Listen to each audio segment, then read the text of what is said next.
આગળ વધીએ અને હવે થોડાક ચેન્જીસ આપણે આમાં કર્યા છે. હવે કે પ્રશ્ન નંબર 2 શું કહે છે? આપેલા બિંદુઓ સમરેખ હોય તો k ની કિંમત શોધો.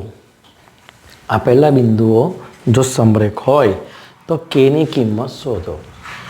તો ત્રિકોણના જ શિરોબિંદુ જો આપણે ગણી લઈએ અને ત્રિકોણ કોઈ દિવસ શિરોબિંદુ સમરેખ હોતા નથી, પણ જો હું સમરેખ ધારી લઉં તો આ ત્રિકોણથી રચાતા શિરોબિંદુઓનું ક્ષેત્રફળ 0 થાય.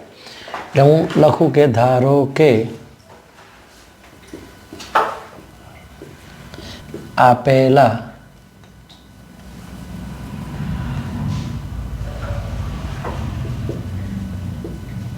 શિરોબિંદુઓથી રચાતા ત્રિકોણનું, ધારો કે કાલ લખીએ કે આપેલા શિરોબિંદુથી રચાતા ત્રિકોણનું ક્ષેત્રફળ 0 થાય છે. એટલે જો સમરેખ હોય તો ક્ષેત્રફળ, ત્રિકોણ બનવાનો જ નથી, ત્રિકોણ બને તો ક્ષેત્રફળ 0 થાય. એટલે હું આને x1 કહું. x1 એટલે 7, y1 એટલે -2, x2 એટલે 5, y2 એટલે 1, x3 એટલે 3 અને y3 એટલે k. આપણે સૂત્ર તો એ જ છે, પણ અહીંયા શું થશે? આ ક્ષેત્રફળ 0 થઈ જશે. આટલો જ ફરક છે. ક્ષેત્રફળ એનું કેવું મળશે આપણને? 0 મળશે. અને x1 ની જગ્યાએ 7, y2 એટલે 1 ઓછા k, x2 એટલે 5, y3 એટલે k ઓછા 2. એવી જ રીતે આગળ વધીએ તો x3 એટલે 3, y1 એટલે -2 ઓછા 1.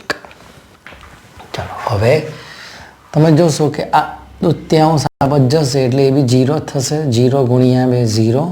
તો હવે કંઈ બચ્યું નથી. આને આપણે સાદુરૂપ આપીએ તો 7 ઓછા 7k વત્તા 5k, ઓછા ઓછા અહીં વત્તા થશે એટલે 5 દુ 10.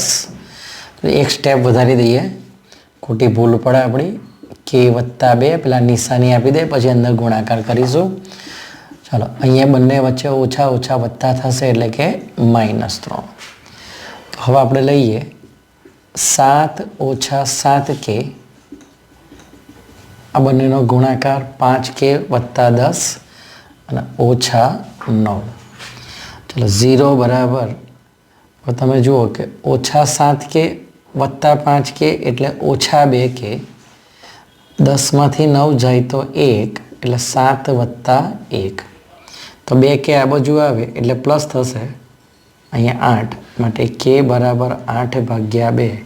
એટલે કેટલો જવાબ આવશે આપણને? 4. એટલે મને k ની કિંમત કેટલી મળે છે? 4. તો આવો જ k વાળો આપણે બીજો પ્રશ્ન લઈએ. એમાં ચોપડીના તમારા 8, 1, k - 4, 2 અને 5. તો x1 એટલે 8, y1 એટલે 1, x2 એટલે k, y2 એટલે -4, x3 એટલે 2, y3 એટલે -5. હવે ક્ષેત્રફળ તો 0 જ લેવાનું છે. 0 બરાબર 1/2 x1 એટલે 8, y2 એટલે -4 ઓછા 5. ચાલો હવે આગળ વધીએ. x2 એટલે k, y3 એટલે -5 ઓછા 1.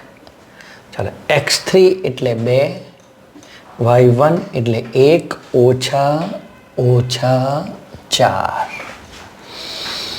તો ભૂલ ના કરતા કે આ 0 ગુણ્યા 2 0 કરી દેવાના. અહીંયા વધે 1. ચાલો 8 -4 વત્તા 5.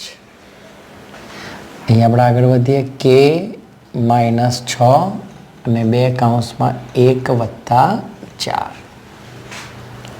તો હવે 0 બરાબર 8 કૌંસમાં 1 ઓછા 6k 2 કૌંસમાં 4 ને 1 5.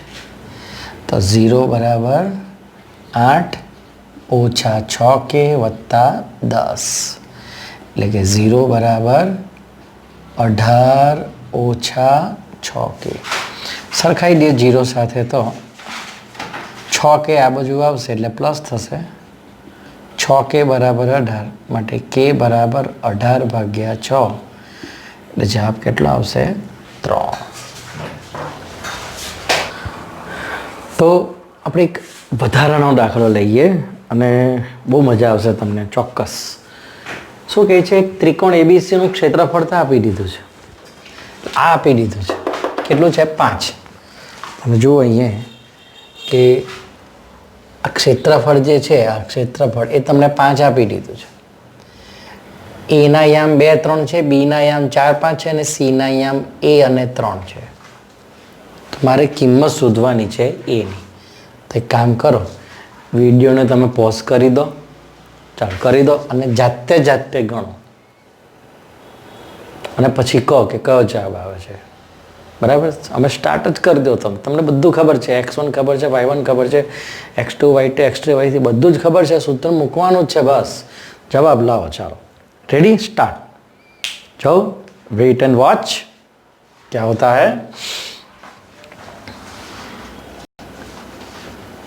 x1 बराबर 2, y1 बराबर 3, x2 बराबर 4, y2 बराबर 5, x3 बराबर a અને y3 બરાબર 3. abc બરાબર 5.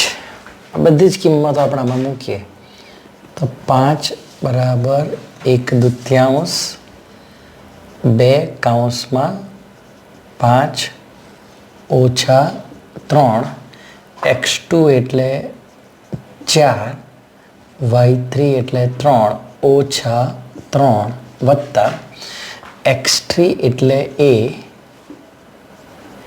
અને y1 એટલે 3 ઓછા 5.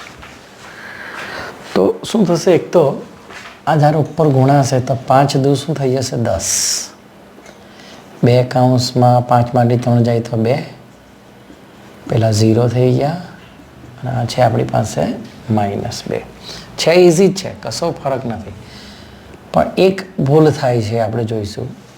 4 વત્તા 0 ઓછા 2a એટલે કે ફાઇનલ આપણે લખીએ તો કે 10 બરાબર 4 ઓછા 2a. જો હવે આ છે માનાંકની પ્રોપર્ટી, અહીંથી જ છે. હવે કે ભાઈ હવે કિંમત શોધવા માટે શું કરશે, મોટા ભાગના વિદ્યાર્થીઓ શું કરશે, આવી રીતના ગણી કાઢશે કે 4 ઓછા 2a બરાબર 10 માટે 4 ઓછા 10 બરાબર 2a -6 બરાબર 2a 6 ના ભાગ્યા 2 એટલે કેટલા આવશે 3. આ જવાબ તો બધાનો આવશે જ, એટલે તો પાક્કું જ. પણ જ્યારે માનાંકમાં હોય, આ કિંમત ધન જ છે તો આને આપણે 2 જવાબ લેવા પડે. આ એક વખત તો જે છે તે જ લખી દીધું આપણે કે 4 ઓછા 2 બરાબર 10. હવે એક બીજો જવાબ પણ લખવો પડશે આપણે. હવે બીજો જવાબ કઈ રીતે લખવાનો જોજો તમે, કે આ જે કિંમત છે એ માઇનસ લખવાની, આ કિંમત માઇનસ લખવાની. બરાબર, કેમ કે આમાં ઓછા વત્તા બંને ધન થઈ જાય છે, એટલા માટે મારે 2 જવાબ શક્ય બને. આગલા દાખલાઓમાં શું હતું ખબર, ડાબી બાજુ 0 હતું એટલે 0માં તમે અહીંયા 2 જવાબ લખવા જાઓ તો બી એક જ આવશે, કારણ કે 0 હતું ને 0 સાથે સરખામણી કરવાની હતી એટલે એક જ જવાબ શક્ય બને. અહીંયા હવે આપણે ગણતરી કરીએ તો શું થશે જોજો. તો 10 આ બાજુ આવશે, 2 આ બાજુ જશે એટલે કે 4 વત્તા 10 બરાબર 2a, 14 બરાબર 2a એટલે એની કિંમત કેટલી મળશે 7. એની કિંમત કેટલી મળી 7 એટલે 2 જવાબ શક્ય બનશે. એની કિંમત શોધો તો એની કિંમત -3 અથવા 7.